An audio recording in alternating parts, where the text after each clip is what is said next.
First cinema అనేసరికి హీరోగా తనేం చేయగలడు, తన సామర్థ్యం ఏంటి అనే విషయాలు నిరూపించుకోవాలని ప్రతి హీరోకి ఉంటుందండి. డాన్సులు, ఫైట్స్, కామెడీ, ఎమోషన్స్ ఇలా అన్ని రంగాల్లోనూ తన ప్రతిభను చూపించుకుని ఆల్రౌండర్ అని ముద్ర వేసుకోవాలని అనుకుంటారు. డెబ్యూ సినిమాల ధ్యేయం కూడా అదే. కథనాలు కాస్త అటు ఇటు అయినా ఈ విషయంలో మాత్రం సక్సెస్ అయితే డెబ్యూ హీరో ధ్యేయం అయితే నెరవేరినట్టే. ఇలాంటి అచ్చమైన సూత్రాలతో లెక్కలతో తయారైన సినిమాయే జూనియర్. సుపరిచిత రాజకీయవేత్త గాలి జనార్దన్ రెడ్డి తనయుడు కిరీటి హీరోగా ఎంట్రీ ఇచ్చిన సినిమా ఇది.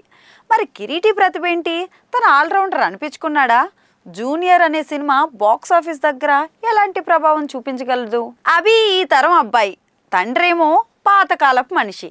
ఇద్దరి మధ్య జనరేషన్ గ్యాపు, లేటు వయసులో పుట్టిన బిడ్డ కాబట్టి మరింత గారాభంగా చూసుకుంటారు. ఆ అతి ప్రేమని అభి భరించలేక పారిపోతూ ఉంటాడు. తన కాలేజీలో స్ఫూర్తి అనే అమ్మాయితో ప్రేమలో పడతాడు. తన కోసమే ఒక పెద్ద కంపెనీలో కూడా ఉద్యోగం సంపాదిస్తాడు. ఉద్యోగంలో చేరిన తొలి రోజే ఆ కంపెనీ యజమాని కూతురు కాబోయే CEO విజయతో ఒక చిన్న గొడవ అయితే ఉంటుంది. ఇక దాంతో విజయ అభిని దూరం పెడుతుంది. నేను CEO అయిన తొలి రోజే నిన్ను ఉద్యోగంలోంచి తీసేస్తా అని హెచ్చరిస్తుంది. మరి విజయ నిజంగానే అభిని ఉద్యోగం నుంచి తీసేసిందా? అభి విజయ మధ్య జరిగిన వారేంటి, ఏ మలుపు తీసుకుంది? అభి విజయ కలిసి విజయనగరం ఎందుకు వెళ్లాల్సి వచ్చింది, అక్కడ మిషన్ ఏంటి, ఇవన్నీ తెరపై చూసే తెలుసుకోవాల్సిన విషయాలు.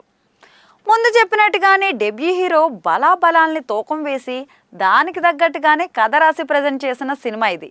హీరో అంటే డాన్సులు వేయాలి, ఫైట్స్ చేయాలి, ఎమోషన్స్ పండించాలి.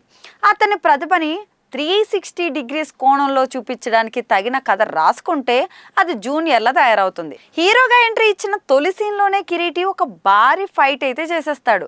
దాన్ని చాలా స్టైలిష్గా కొరియోగ్రఫీ చేశారు. ఆ హంగామా ఫైట్ డిజైన్ చేసిన విధానం తప్పకుండా నచ్చుతాయి. ఇంకా వెంటనే ఓ పాట, ఆ పాటలో స్టెప్పులు కూడా అదిరిపోతాయి.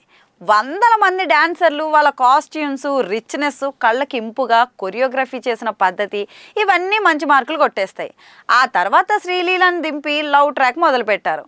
అక్కడ హీరో నుంచి కావాల్సినంత కామెడీ కానీ, రొమాన్సిజం కానీ ఇవన్నీ రాబట్టుకున్నారు. అలా ఎక్కడికక్కడ హీరో బలాల్ని ప్రజెంట్ చేసుకుంటూ వెళ్ళిపోయారు. ఈ హీరోకి అన్నీ వచ్చు అని ప్రేక్షకుడు మొదటి 10 నిమిషాల్లోనే డిసైడ్ అయిపోతాడు. ఆ తర్వాత నుంచి కావాల్సింది కథనాలు. హీరో ఆఫీస్లోకి ఎంట్రీ ఇచ్చినప్పుడు ఆడిన లిఫ్ట్ ఆట బాగుంది. హీరో అక్కడి నుంచి అన్నీ అలాగే తెలివిగా మేనేజ్ చేసుకుంటూ వెళ్తే ఇంకా బాగుండేది. విజయని CEO కాకుండా అడ్డుకుంటా అని చెప్పినప్పుడు తప్పకుండా హీరో ఏదో మైండ్ గేమ్ ఆడతాడు అని ప్రేక్షకుడు భావిస్తాడు. కానీ ఆ సీన్ చాలా సాదాసీదాగా తయారైపోయింది. సదరు సన్నివేశంలో హీరో తెలివితేటలను బయటపెట్టే ఛాన్స్ ఉన్నా కానీ దర్శకుడు వాడుకోలేదు. దాంతో కథకు కీలకమైన ఆ సన్నివేశం రక్తి కట్టకుండానే పోయింది.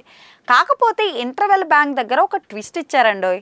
అది అద్భుతమైన మలిపే కాకపోవచ్చు, కానీ ద్వితీయార్థానికి ఒక మంచి లీడ్ అయితే దొరికినట్టు అయింది. ఇక జూనియర్ సెకండ్ హాఫ్ అయితే IT ఆఫీసు, అక్కడ జరిగే తతంగం, CEO సీటు కోసం ఆడే డ్రామా ఇలా మలుచుకొని ఉంటే బాగుండేది. జెనీలియా కిరీటి ఆధిపత్య పోరులా టర్న్ చేసినా కానీ కొత్తగా ఉండేది. సగటు ప్రేక్షకుడు కూడా అవే ఆశిస్తాడు. కానీ విచిత్రంగా ఈ కథ పల్లెటూరు బాట పట్టింది. విలేజ్ డెవలప్మెంట్ ప్రోగ్రామ్ అనే కాన్సెప్ట్ కింద జూనియర్ కథని విజయనగరానికి షిఫ్ట్ చేశారు. అక్కడేమో ఈ సినిమా మహర్షి, శ్రీమంతుడు లాంటి కథలను గుర్తు తెచ్చింది. నిజానికి జూనియర్ ప్రాజెక్టు 5 ఏళ్ల క్రితమే మొదలైంది. అప్పుడు వచ్చుండుంటే కొత్తగా అనిపించేదేమో, కానీ ఈ 5 ఏళ్ల కాలంలో సినిమా చాలా మారిపోయిందండోయ్. దానికి తగ్గట్టుగా ఈ కథని డైరెక్టర్ అప్డేట్ చేయలేదు అన్నట్టు ఈ సినిమాలో అప్డేట్ అనే ఒక పాట అయితే ఉంది. దురదృష్టం ఏమిటంటే దర్శకుడు మాత్రం అవుట్డేటెడ్ కాన్సెప్ట్ని పట్టుకున్నాడు. సెల్ ఫోన్ వాడడం ఎలా, దాన్ని మన ప్రయోజనాల కోసం ఎలా వాడుకోవాలి అనే విషయం చుట్టూ కొన్ని సన్నివేశాలు నడిపి మరీ బోర్ కొట్టించేశారు. ఇక ఫస్ట్ హాఫ్లో ఒక స్టైలిష్ విలన్ని ఇంట్రడ్యూస్ చేశారు. ఆ విలన్కి ఇచ్చిన బిల్డప్లు అన్నీ కావు. అతగాడేదో తన కార్పొరేట్ బుర్రను వాడుకుని హీరోని ఇబ్బందులు పాలు చేస్తాడా అని ఆశిస్తారు. కానీ ఆ బిల్డప్ ఫస్ట్ సీన్ వరకే పరిమితం చేయడం ఆశ్చర్యానికి గురి చేస్తుంది. ఆ విలన్ ఏమో చివరాఖరికి ఫక్త్ కమర్షియల్ విలన్గా మార్చేస్తారు. క్లైమాక్స్లో అయితే హీరో చెప్పే ఎమోషనల్ కథకి తాను కూడా కన్నీరు గారుస్తాడు. ఆ పాత్రని చాలా పేలవంగా ముగించేశారు.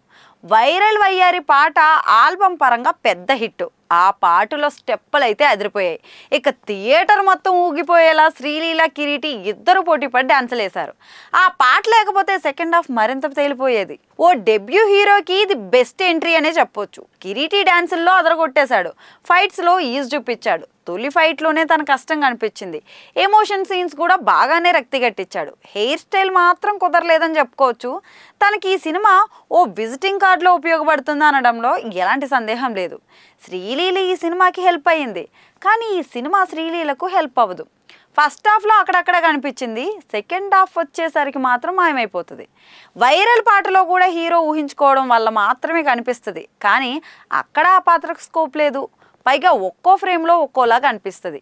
పెళ్లి సందడి రోజుల్లో సైన్ చేసిన సినిమా ఇది. అప్పట్లో శ్రీలీల ఎలా ఉండేది అనే అనుమానం వస్తే ఈ సినిమా కూడా చూడొచ్చు.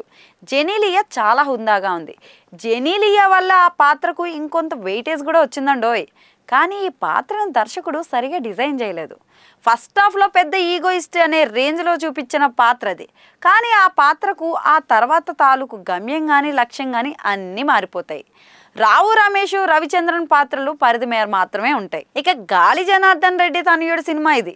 ఆయన అపర కుబేరుడు. సినిమా ఎంత రిచ్గా ఉందో వేరే చెప్పాలా. ప్రతి ఫ్రేమ్లోని నోట్ల గట్టలు కనిపిస్తాయి. టెక్నికల్గా స్ట్రాంగ్గా టీం దొరికింది. సెంథిల్ కెమెరా పనితనం, దేవిశ్రీ ఇచ్చిన బ్యాక్గ్రౌండ్ ఆటోమేటిక్గా ఈ యావరేజ్ని కథను క్వాలిటీగా అయితే చూపించాయి. తొలి ఫైట్ డిజైన్ చేసిన పీటర్ హెయిన్స్కి మంచి మార్కులే పడతాయి. సెకండ్ హాఫ్ దగ్గర దర్శకుడు కొత్తగా ఆలోచిస్తే బాగుండేది అని అనిపించింది. అక్కడ తడబడ్డాడు. క్లైమాక్స్లో ఎమోషన్ బాగా డీల్ చేశాడు, లేదంటే సినిమా మరింత తేలిపోయేది. అన్నట్టు ఈ సినిమాకి జూనియర్ అనే టైటిల్ ఎందుకు పెట్టారో అస్సలు అర్థం కాదు. కాలేజీలో కూడా ఒక్కసారి కూడా హీరోని జూనియర్ అని పిలిచింది లేదు. ఆఫీస్లో కూడా ఎవరు జూనియర్ కాదు. బహుశా కిరీటి జూనియర్ ఎన్టీఆర్ ఫ్యాన్ కాబట్టి ఈ టైటిల్ వాడుకున్నారేమో. అన్నట్టు మాత్రమే ఈ సినిమాలో ఎన్టీఆర్ రిఫరెన్స్లు కొన్ని కనిపిస్తాయి. డాన్సుల్లో కూడా ఎన్టీఆర్ని ఇమిటేట్ చేయాలని చూశాడు కిరీటి.